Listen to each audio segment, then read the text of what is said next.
Welcome everybody. I hear folks are logging in. I see folks are online. I hear folks calling in to the phone line. I just want to quickly remind everybody to please mute your computer speakers. You can mute just the Adobe Connect if you want to by pushing the little green speaker icon at the very top of the layout here. And also please mute your phones unless you're actually speaking, just to help us minimize background noise. So just be sure and mute your computer speakers, mute your phones, unless you are going to be talking, just so that we can minimize the background noise, because we're recording this today so that other folks can listen to it if they weren't able to join us. And again, once again, welcome to the EMSC Overview of Health Outcomes webinar and facilitated discussion. We're going to ask you today to feel free to make ample use of the chat function that should be on your lower right-hand side to ask questions and provide comments throughout the day, throughout this webinar. And we'll also have some times when we're going to be asking you to chime in on the phone if you feel so inclined. I want to just give you a little bit of an overview of where we're going to go today. We're going to start off with a quick introduction of the Atlas team. We're going to go through some guiding principles and talk a little bit about why measurement matters and why we're having this facilitated discussion today. Then we're going to move into some information on why to develop an evaluation plan and how to get from where you are currently to the point where you are looking at health outcomes in your program. And finally, we're going to leave you with some resources, some of the next steps for this work moving forward. And once again, for folks that are just joining us, please be sure and mute your phones and mute your computer speakers just so that we don't have a lot of background noise. So I want to introduce you to the Atlas team. I'm Sarah Lipsey. They're on the icon on the right. And I'm going to be speaking today with my colleague, Jody Anthony. And we also wanted to acknowledge the work of the project team, both at Atlas Research and at Deloitte here. Everyone did a great job putting this together today. So I want to start off by grounding us in some of the guiding principles, some of the reasons we put together this facilitated discussion for everyone today.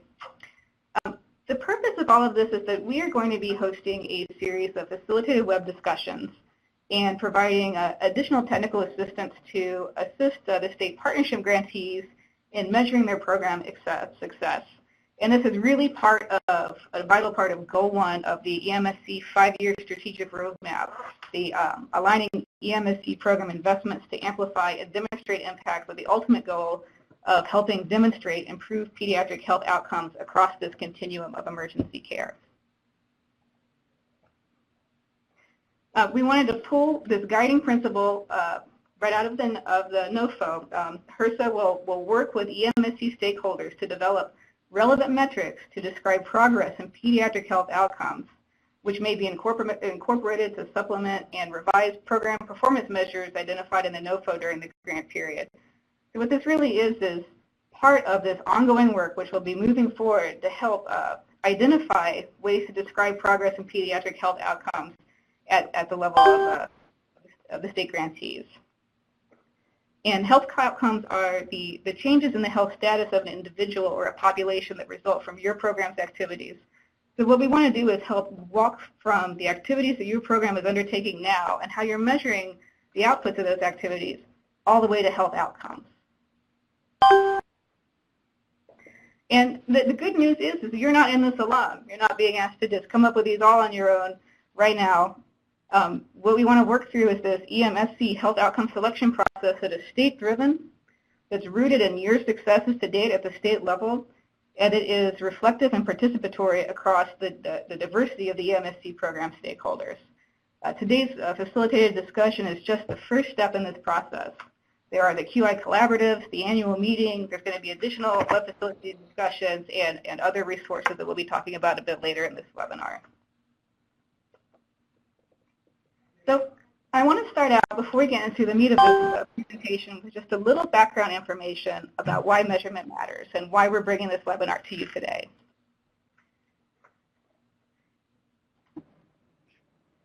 This should be a familiar slide from the August 2017 grantee meeting about why we measure.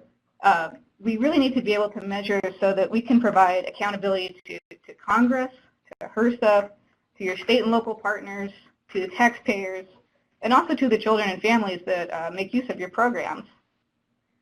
We need to measure changes to systems, including measurements like providers trained, facilities equipped, protocols in place, and link those ultimately to the health outcomes. Kids stay alive, kids have better health outcomes. And that's really what we're going to be working through today. Leveraging the EMSC program's recent progress in its partnerships allows us to demonstrate how its investments directly reduce mortality and morbidity among children and youth in emergencies.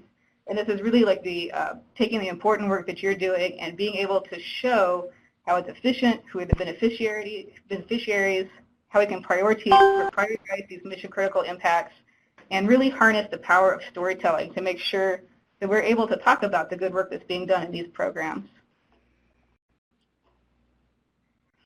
So I am going to hand it over now to my colleague Jody to talk about why we would want to develop an evaluation plan and how that can help you move towards talking about health outcomes in your program. Jody? Yep, thanks, Sarah. Okay, so with all of that background, what we really want to spend most of today doing is really talking with you and hearing from you about what you've been thinking around this. We want to share with you some guidelines and some ideas on how to help you move forward, and then really also understand sort of what you might need and share some of what you're learning and talk about next steps. And the way that we've framed all of this is thinking about an evaluation plan. And as Sarah said, this isn't reinventing the wheel, but this is starting where you are. And as you know, you're already going to be reporting on the SMART objectives for your program. You're already going to be aligning your activities with the 7 EMSC program objectives and the 9 EMSC performance measures.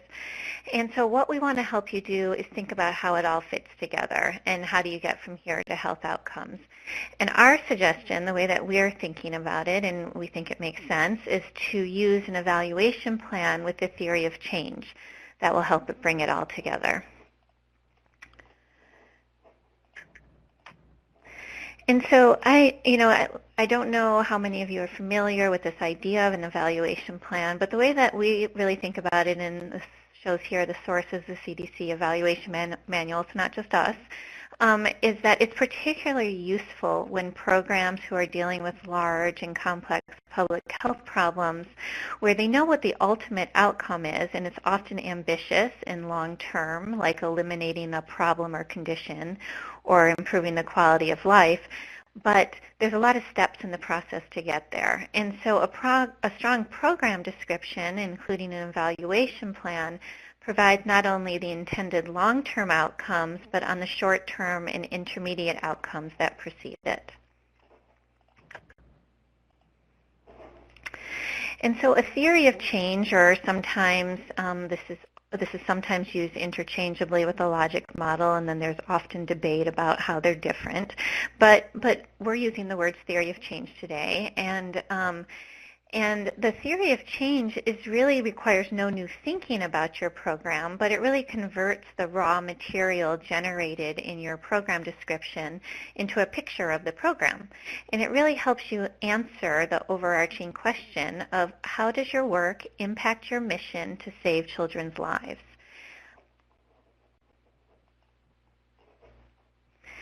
And we can even narrow it down further to say, okay, how does our work in the pre-hospital and hospital space affect our mission to save children's lives?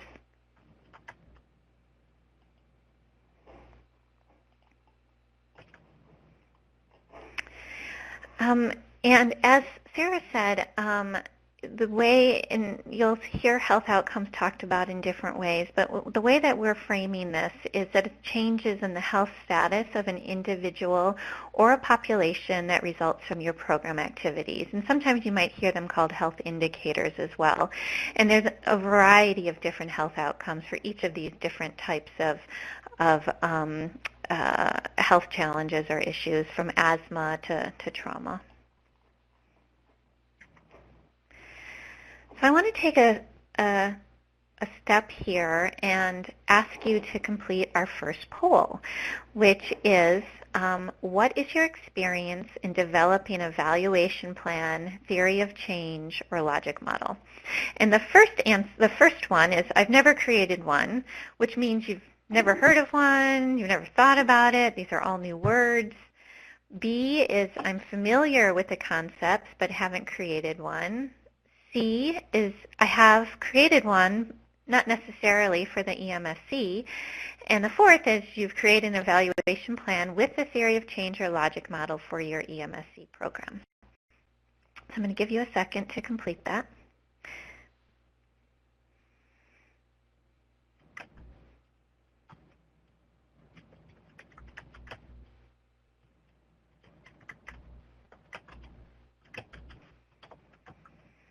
And I should say, as people are completing this, there's no, right answer or wrong answer. This is actually incredibly helpful to everybody on the call because it shows that we're all in this together. It also shows to HRSA and to the technical assistance providers about where we can focus for the future. And then we can also, for those of you, so far I see two, who've actually done this already with your EMSC program, we might be turning to you for some, for some grantee to grantee support as well.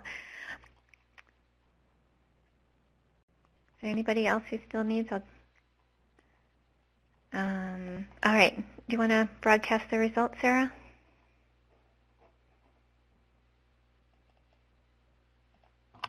All right, you should be able to see them. Okay. So great. We're exactly where we thought we might be. A few of you haven't really heard of these words before. Some of you are familiar with it, but you haven't done it. Some of you have actually done it, but not yet. And then the two of you that that I mentioned earlier, we might be following up. I think this poll might be anonymous, but we might figure out who you are anyhow, or maybe you can reach out to us. But this is very helpful. It shows you you're not alone too. Now I like this this next slide because this just takes the theory of change and sort of turns it on its side. It makes it, rather than sort of horizontal, it makes it vertical. And what this shows is different ways of measuring in a potential, what they call hierarchy of effects. And so, initially you might even just be measuring the number of people reached or the frequency and intensity of contact. For example, I used to work for Massachusetts Department of Public Health and was responsible for their maternal child health home visiting programs, and we would always talk about the number of home visits or the number of people that actually participated in our different sort of peer support groups. Reactions, that's sort of, if people are participating, then what might happen? Well, you might then measure satisfaction. How interested they are in participating, whether they like the activities, whether they're coming to your trainings and willing to listen to you about establishing guidelines. And then from there, you're really hoping to measure changes in knowledge, whether they see the importance of having guidelines or transfer agreements or whatever it might be. But this is really about next, of being able to change knowledge, opinions, and skills. And then once you've done all of that, one hopes that there's also then behavior change. And behavior change could be at the individual level or within a hospital or system. Then there's systems change, and ultimately that leads to health outcomes. So again, it's that sort of hierarchy, and again, like a theory of change, it's just one step in a process.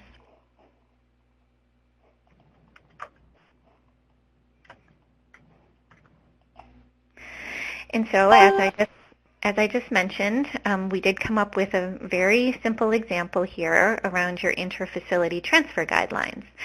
So at the input level, you might have your guidelines and agreements, and what that might lead to is an increase in the number of hospitals with written transfer guidelines. And if that takes place, what that might lead to is number of children, an increase in the number of children transferred to appropriate facilities, which might and should lead to longer-term outcomes and improved health outcomes for children who require that emergency care, which then should lead to more children's lives saved. So it's really that sort of logical progression. And what this example is taken right from your examples of program success document.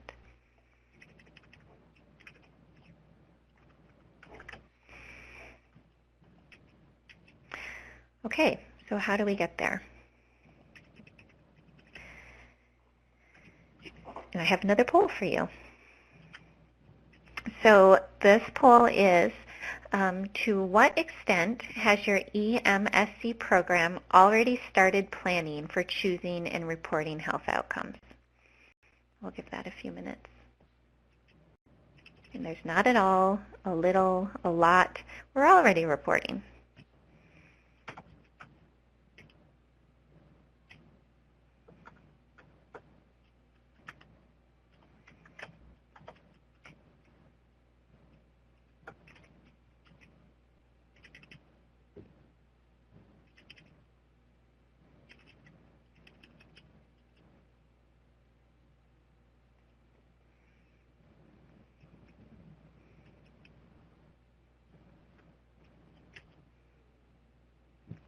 Anybody else?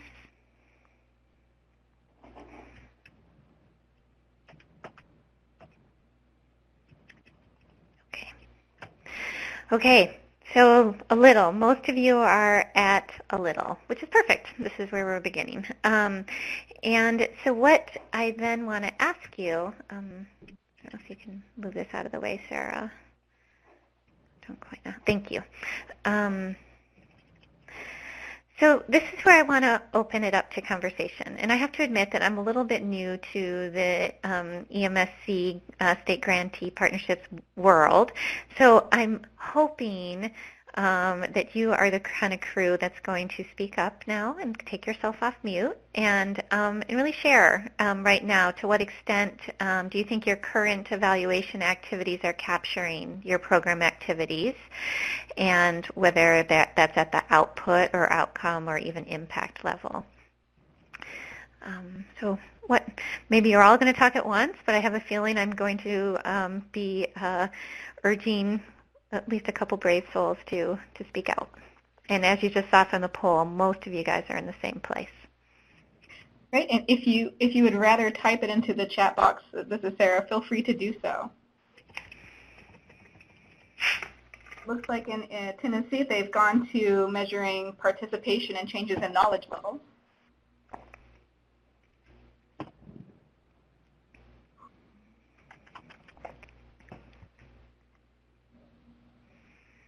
And in Kentucky, measuring to the extent that where the data collection has been required, so with program outcomes and performance measurement, I assume.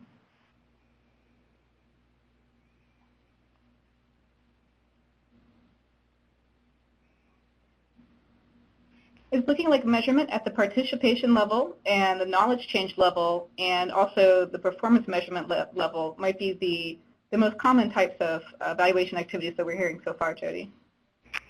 Okay. I see a few other.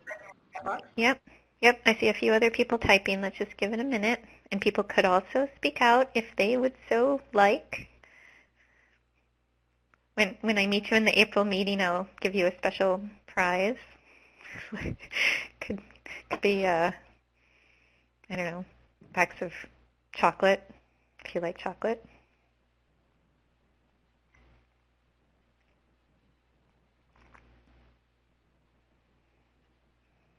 Just give it a second.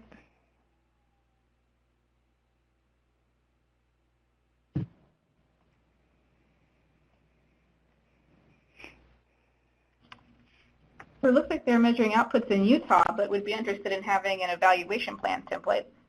Great. And that in Maryland, they're monitoring the adoption of new protocols, which necessitates accurate and complete EPCR documentation. Mm-hmm. Absolutely. Yeah, that's sort of at this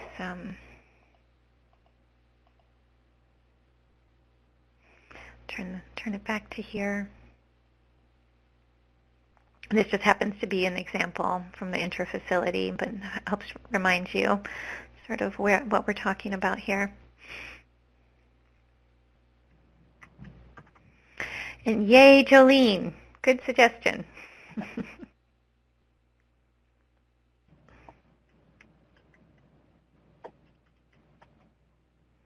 Oh, great. And you're also looking at process improvements. So I don't know if anyone else would like to share, but my next question really to you is what would make it easier to develop an evaluation plan with a theory of change? You mentioned a template, which is what could be included in an evaluation plan, and how to walk yourself through the development, I presumably, of a theory of change, and how you measure at those different levels, and who measures it, and how and when. What else might make it easier, or what are some of the challenges in developing something like this?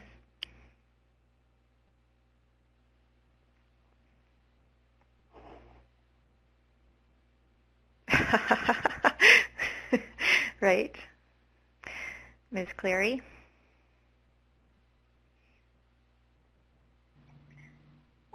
Rhonda asks, can you provide an example of a health outcome that we have the ability to measure? Mm-hmm. Well, one thing that we sort of decided, we debated for a while about putting up some health outcomes, and then we made the decision that we don't want to scare you away, because this is the beginning, and what we wanted to hear from you as you're developing your theory of change is what health outcomes what's your sort of what we're calling the North Star, or what are the health outcomes that you are really trying to get to, and then tell us where those data are, and if you don't know where those data are, to tell us that too. So that then provides us a roadmap for what kinds of technical assistance or what we're going to need to do on our end to help facilitate getting that data, or if there's other things that we need to explore. So I don't know if that answers your question, but as I said, and why we sort of took a step back from listing out lots of different health outcomes here is to say, you tell us what is it that you're trying to accomplish, and where can you measure data, and where can't you, and where might there be some opportunities, and what you're going to need.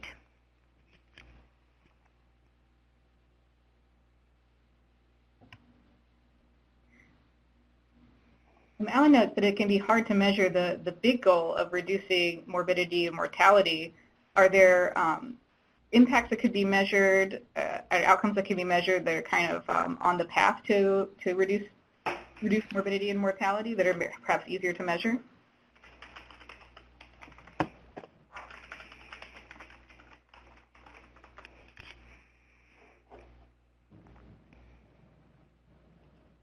Do we align with our Title V program performance measures? This is if that's what makes sense for your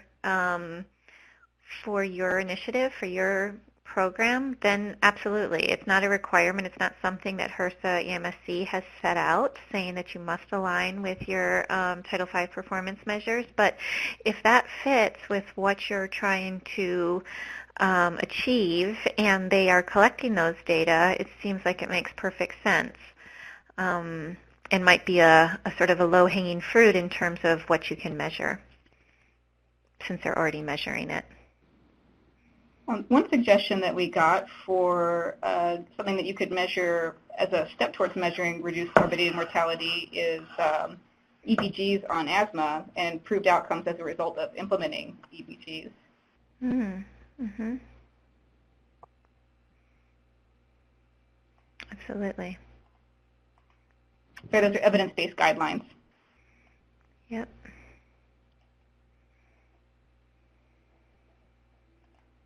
A suggestion that we have in the chat box from Tracy is weighing in kilograms, which is more accurate, only weighing in kilograms, and decreasing medication errors are ways that you could, are changes that directly lead to decreased deaths. Mm-hmm. That could be another way to get at morbidity and mortality. Mm-hmm.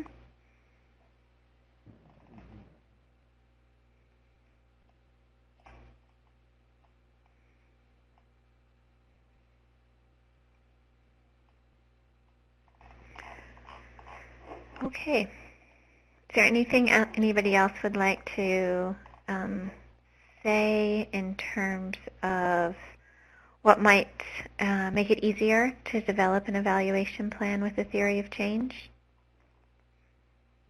in addition to everything people have already said?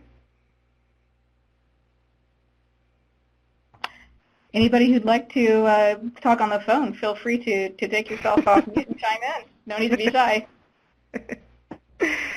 Hi, this is Andrea with NEADARC. Hi, Andrea. We have a manuscript that's hopefully going to be published soon, and it's about looking at the written interfacility transfer guidelines and agreements. I'm with NEADARC, just in case you didn't catch that, meaning I'm not a state partnership grantee, but what we looked at that and transitions of care, because the biggest issues are interfacility transfers for medication errors and other errors in patient safety. So that is associated with morbidity and mortality as well. And they found that the biggest thing is that communication. So when it's not formalized, you tend to have more mistakes. So that's another measure, a performance measure that you could possibly get to. That's great. Thank you. Yeah, and as I said, we will, at the end of this, we'll list some existing materials, ones that are in process of being developed, and this one is definitely, I think it sounds like in process and almost out, that should be able to help as well. And I see what you've written, Morgan, and I don't think your problem, I think Morgan wrote, I feel like we are light years away from this and overwhelmed at trying to figure this out. And, you know, I hear you. I hear you. And we are taking this one step at a time. And one thing that you could do, if you've already, this was a suggestion I think from T, is if you've already gathered your top 5 pediatric injuries and illnesses, this could start the conversation as well on what health outcomes folks may want to focus on. So that might be an area too. And I love how you ended that sentence, Tracy. Yes, we are light years away, but we have to start somewhere. And I want to move us forward to this, to these, where I have the next slide, which is questions to consider. And what these questions are, and we don't have to go through all of these now, because what my sense is that this is something that you could do with your team, and I think it will be most productive. But this is really, these questions are ones that you can use to develop your theory of change. And you first ask yourself, well, what is it, how are we defining ultimate success for our program? And, you know, even just pull out, you know, have somebody stand up in front of a whiteboard and really put that on the right-hand side of a big whiteboard. Those are your outcomes. Those are your long-term outcomes. And what is it that you're already prioritizing in terms of those intermediate or medium-term outcomes? And then you take another step next to that to the left. And, well, what are your state's pre-hospital and hospital activities that theoretically contribute to these outcomes? And, you know, some of this is kind of messy. You'll get a lot of stuff up on that board, and some of it will be really important to you, and other things you're like, that doesn't really go anywhere. I'm not sure if that really fits into here, or we're doing this amazing work and we really aren't measuring it. It's really not connecting to even short-term outcomes or medium-term outcomes. And so, or, you know, we're doing a great job measuring this piece, but we're not measuring this other piece at all, and how does it all tie together? And again, thinking about that theory of change is taking yourself through the logical sequence of it, and then moving forward. How do you know that you're moving in the right direction? And I think the other piece that's really important to consider is what else do you want to know about the success or failure of your project? And particularly when you're working across all of these different activities, when they're collectively brought together, what are they achieving? You know, what is the sort of across the continuum of emergency care, what gains are there in the EMSC efforts? And how might that potentially impact health outcomes?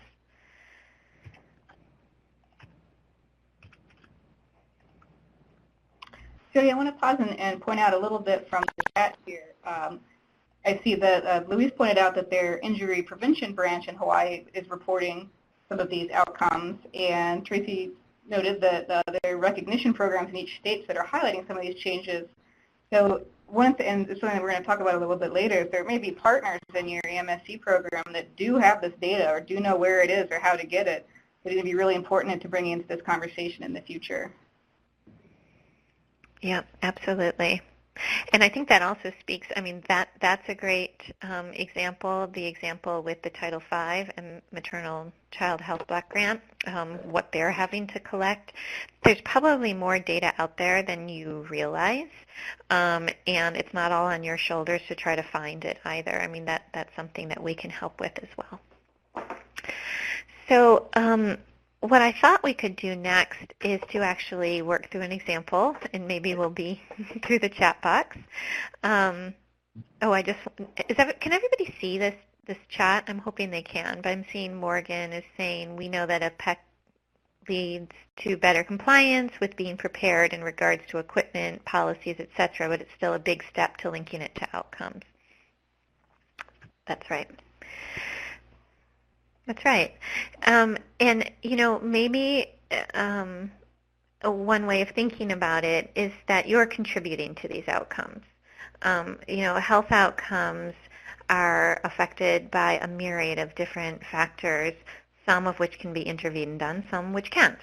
But the fact that you're contributing to them and that you is really where we need to focus. And that is scary because you recognize that there's lots of other things that might be impacting health outcomes. But the fact that you're aligning yourself with these health outcomes is that next important step.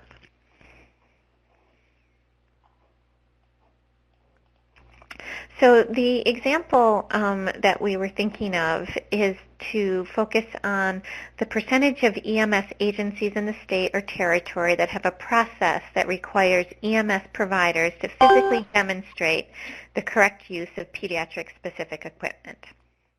So if that's the example, the input would be the processes or guidelines, and then what might be the outputs?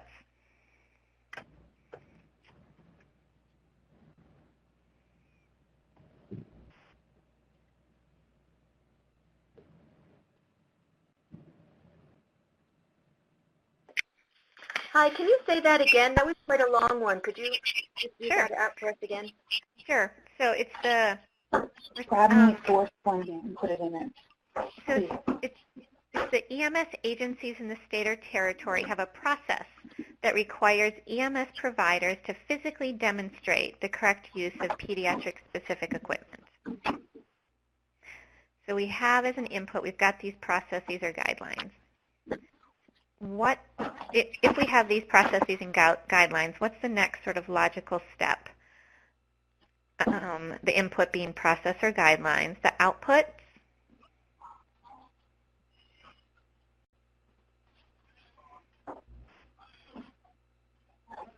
Right. That's great. So I'm seeing on the chat number of those who have processes or guidelines in place. It could also be number of EMS personnel trained to use the equipment. I'm sorry?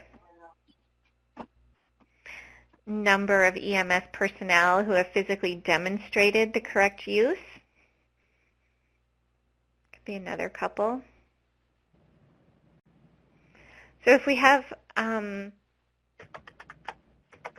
number of those who have processes or guidelines in place, we have the number of personnel who are trained to use the equipment, number of personnel who have physically demonstrated the correct use, what might that lead to, or what should that lead to?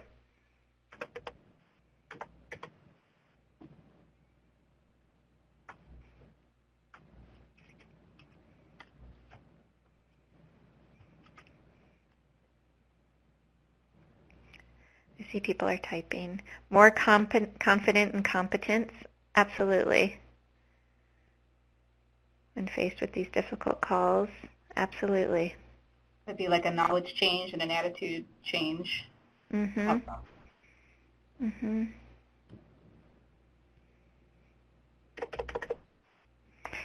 Appropriate use. So we've gone from sort of confidence and knowledge to behavior.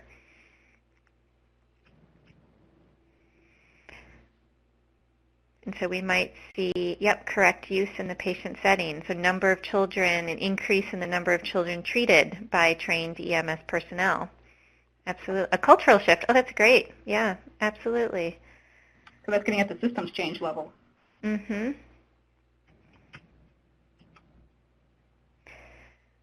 Yep, regular trainings. That might be the if we're thinking of, that might be, one step above the input. If we say an input is a process or guideline, but then we're also actually training people on them, that might be another input or the output level. Absolutely.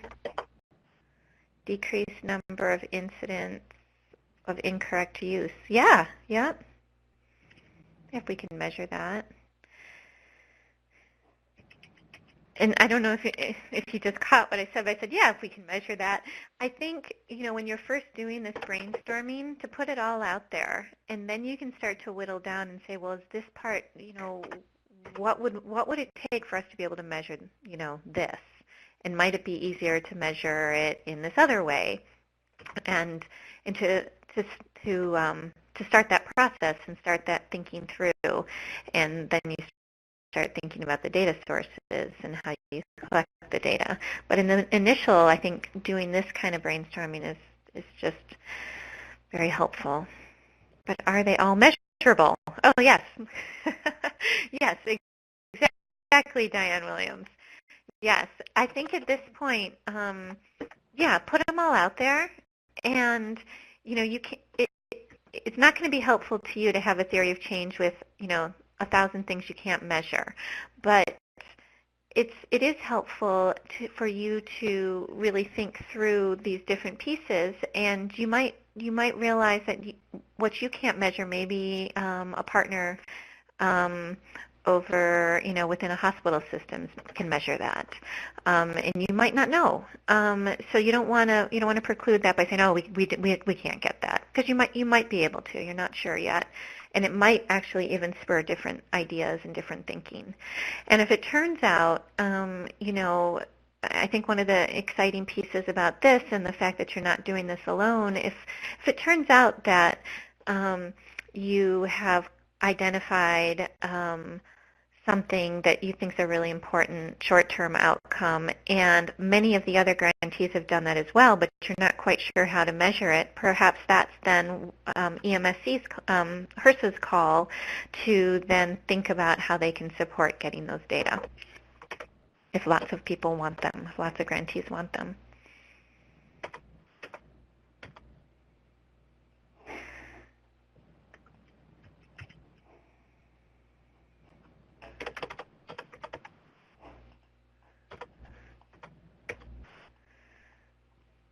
It looks like a couple more people are typing. I don't want to cut anybody off. Retrospective case review.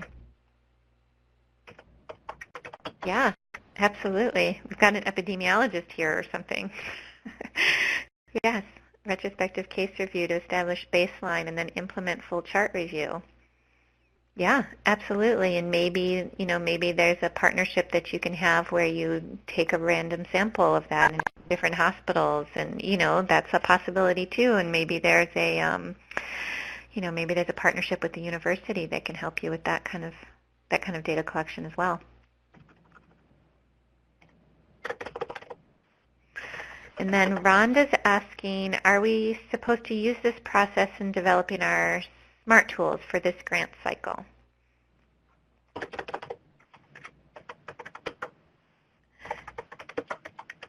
So I don't know if T's on, if she wants to speak to that, but to the extent that it's not required at this point, but my own feeling about it, and so I'm just speaking from Atlas TA provider, is the more you can include in here with the recognition that you know what you know, and you're on a process and you're trying to figure this out, and the more you can include that to show that, I think that just provides more information to HRSA about where you are and what you might need and how you're thinking about this. So T might have the more sort of formal, no, it's not absolutely required, but I'm hoping it starts a dialogue as well. Yeah, Jody, that is correct. It's not required, and we do hope it does start the dialogue and provides, this is technical support. If you do have to provide an evaluation plan with your grant application, process is to help you think it through, but not required.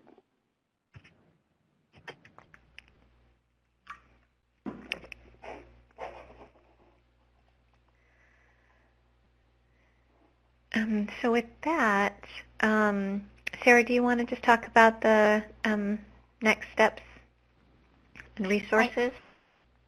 Sure. I'm just going to walk us through the resources and next steps a little bit, and then we're going to come back to opening it up for some more questions if folks have more questions or comments on the phone or in the chat box.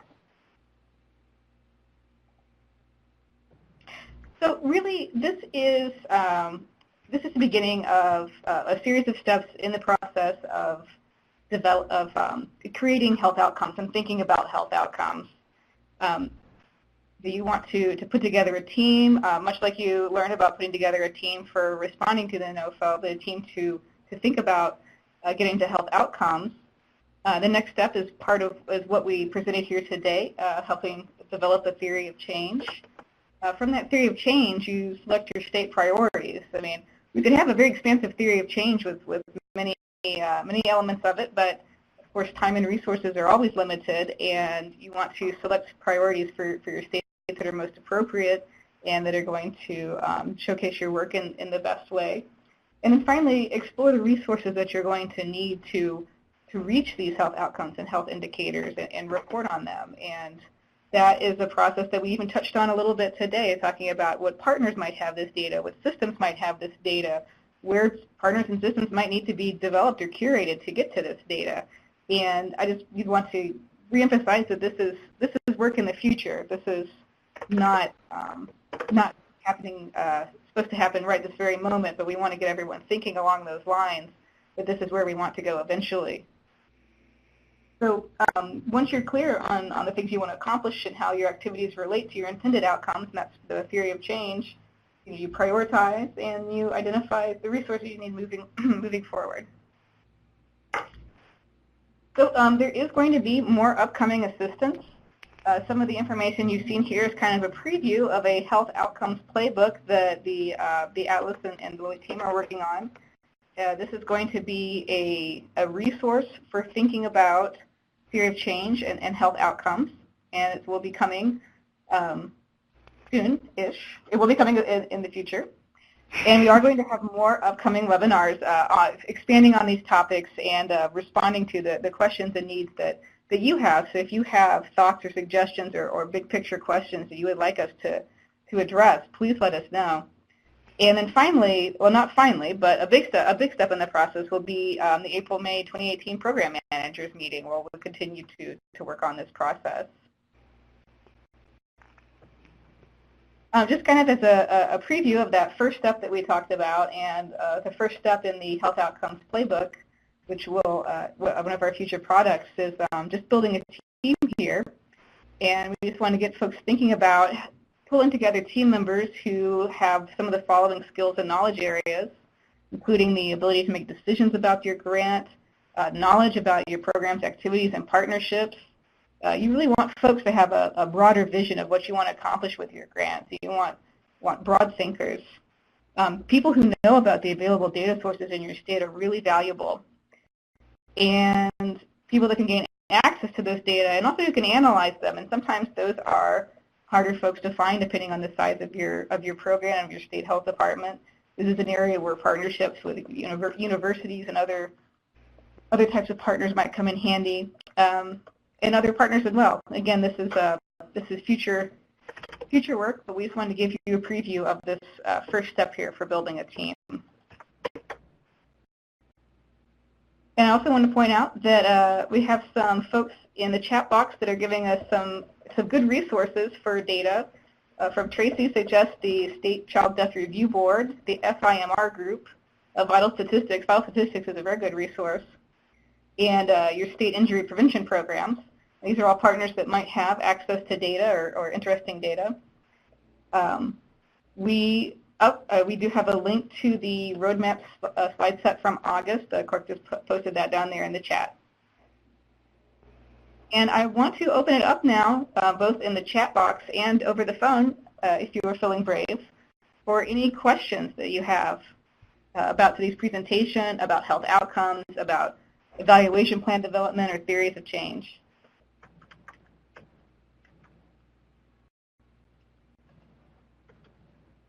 Tracy points out also that hospital associations are a good source of data.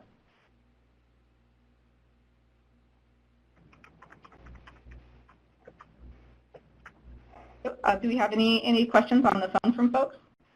We have several people typing, but if you want to get in ahead of them, you can talk on the phone.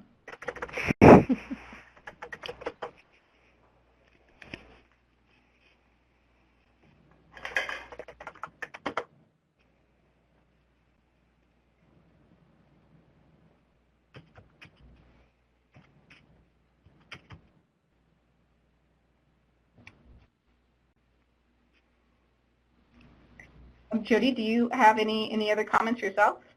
No, I'm just really excited to embark on this with everybody, and you know, and I think we'll all learn a lot, and I think you're already doing such amazing work, and as I said in the beginning, you're already collecting so much data, so I think it's just pulling it all together and you know, framing it as a way of moving forward towards health outcomes, and I'm excited.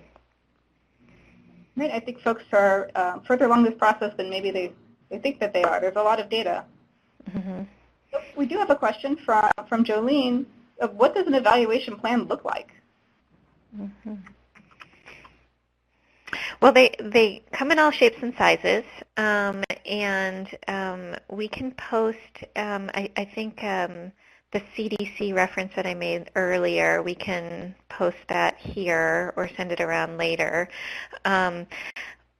What I think an evaluation plan should have at sort of a minimum is this overarching theory of change or logic model, where you then talk about how you actually can measure each of those different outputs and outcomes, what your data source is, what the timeline is, who's responsible.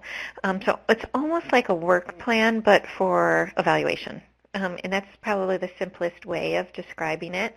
Yep. And you see that we just posted, and this is CDC, and of course, you know, they have their own they have their own language. It's not necessarily exactly like HRSA might say, but I think it provides a really, really good overview of if you're interested in this topic and want to learn more and looking for a sort of a template of sorts. And I did want to point out that the CDC evaluation manual is very large. It may seem intimidating. CDC's evaluation manual is very, very thorough, and their evaluation plans are very thorough, but not that every single thing that they have in there has to be included in every evaluation plan. I mean, evaluation plans could be very short or very detailed. It just really depends on your program's needs and what you're using the plan for. And if it would be useful to you, we can also gather a few other examples, like Robert Wood Johnson has developed something, I think University of Minnesota. There's a few other like very clear evaluation plans, template kind of things that might be useful resources. We didn't really want to overwhelm you at this point, but if that would be useful, we can share that as well. I did not hear. Did you answer Rhonda's question? Yes. You do not need to, wait, if we need to implement this into this grant cycle. Oh, so are you talking about your grant application, Amy? Yes. You do not, it is not a requirement, but it would be great if, to the extent that you could include what you're thinking around it.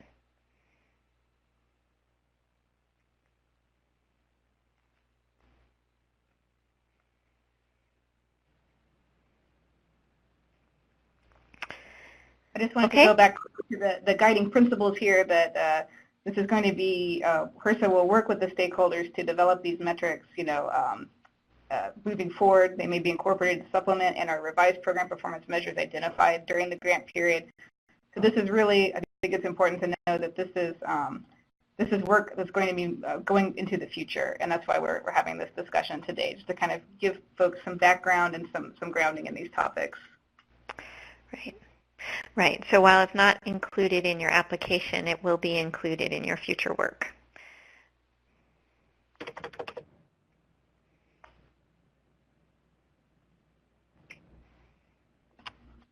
We've still got a few more folks typing into the chat box, but I wanted to give another call for if anybody has any questions or comments they'd like to ask on the phone.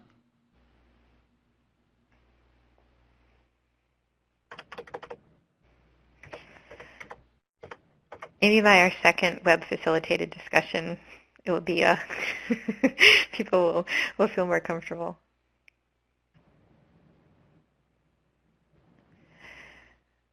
Okay.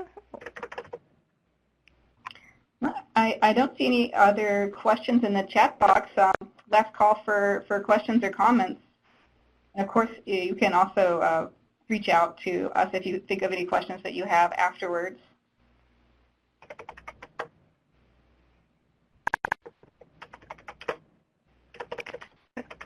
Okay, well, thanks, everybody.